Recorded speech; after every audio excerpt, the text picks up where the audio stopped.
Hunting, the ethics of hunting for sport. What is the difference between hunting for sport and other ways of hunting? Sport of hunting is the act of harvesting game animals while following the laws and regulations set in place by the appropriate governing authorities. When hunting for sport, one is not hunting for survival, but rather the pastime. People have relied on hunting for thousands of years. Hunting was necessary for survival, as it provided food for families, tribes, and cities. Over time, hunting has been handed down from generation to generation, and as technology improved and changed, so did the techniques people use in hunting practices. Now, on the picture on the left, you can see Native Americans using bows and spears to hunt deer. Now, on the right, you can see a modern crossbow, which is more powerful and reliable than those indigenous weapons. Yet, in recent years, hunting has been questioned more than ever before.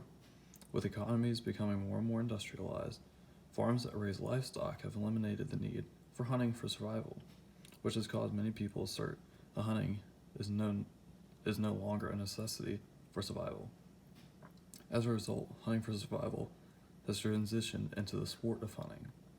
Is hunting still a necessity in the modern world? Yes, the sport of hunting is ethical because the rules and regulations treat the ecosystem as a priority, and sport hunters help manage population numbers to maintain healthy ecosystems. Now, it's important to note the story of the American bison. Now, in the 1500s, American bison ruled the Badlands. There were estimated to be 30 to 60 million of them. Then the settlers moved out west. This had a very negative effect on the bison. The cattle that they brought grazing competition and diseases to the bison. Their extreme hunting pressure as well. They were hunted for several reasons. They were originally hunted for food as well as their hides. But then the settlers learned that the bison were sacred to the natives, so they began killing off all the bison. They did this so they could take over their land.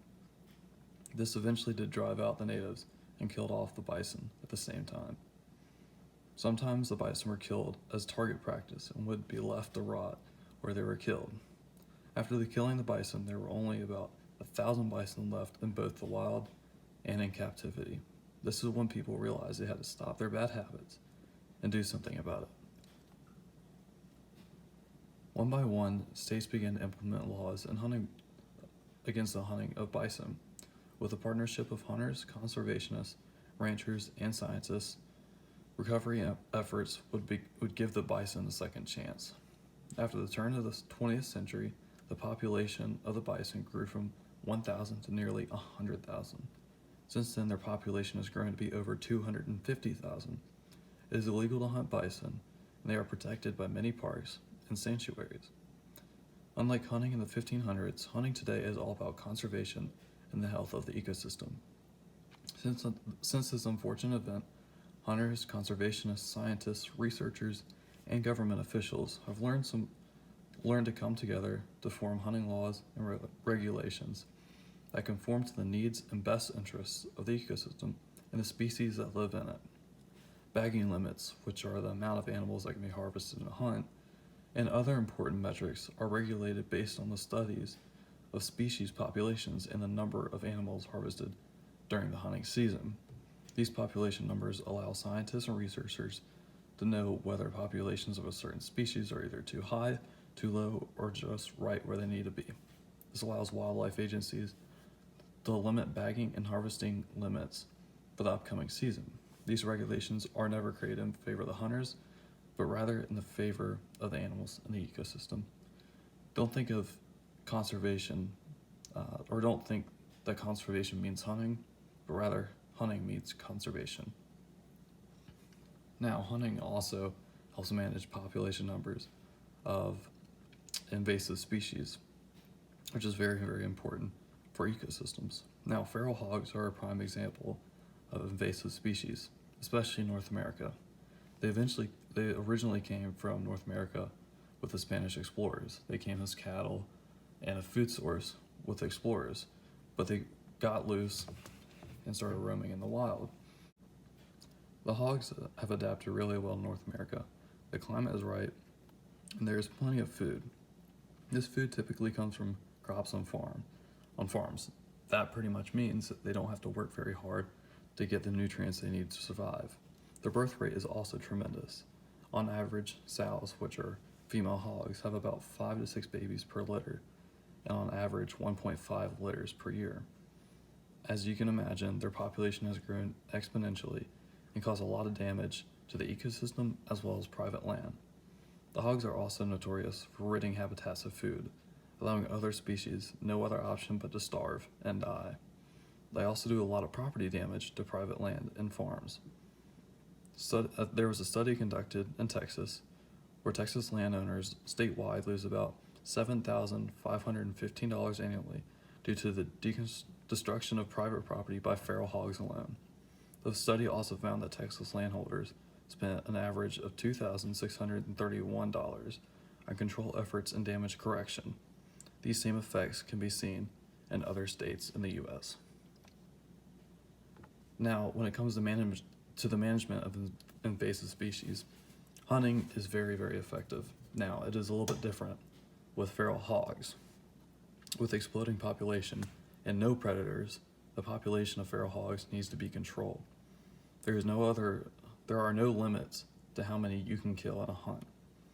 You can use a traditional rifle, bow, crossbow, or traps. Now, some people also go to the measures of hunting them out of helicopters. The reason for this is that you can go anywhere without helicopters. If you're hunting hogs on foot, as soon as you shoot one or shoot at them, they will run away and you will not be able to catch up. If you're in a vehicle and you run to a ditch, you're cut off from them and they'll get away. So the helicopters are very effective, but they are also very expensive.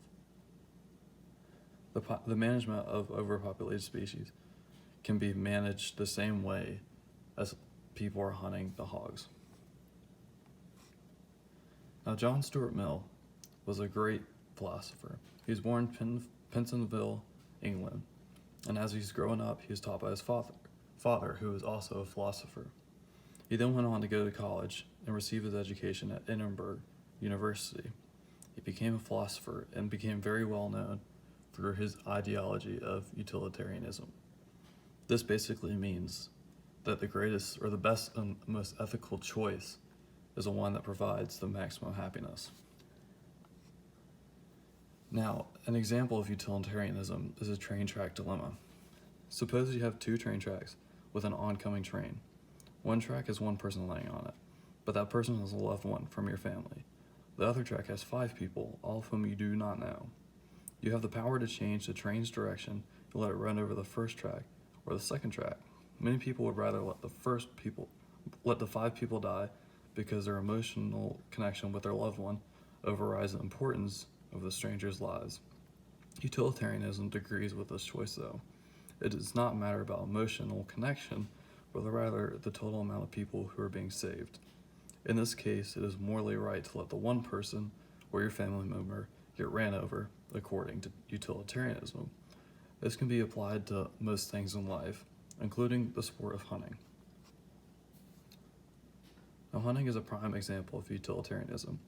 I know from experience that killing something is not enjoyable, but there are many more benefits than downsides. The only downside to hunting is the actual killing the animal. Hunters share a love for nature and animals, so it is not easy. This creates a greater level of respect between the hunter and game.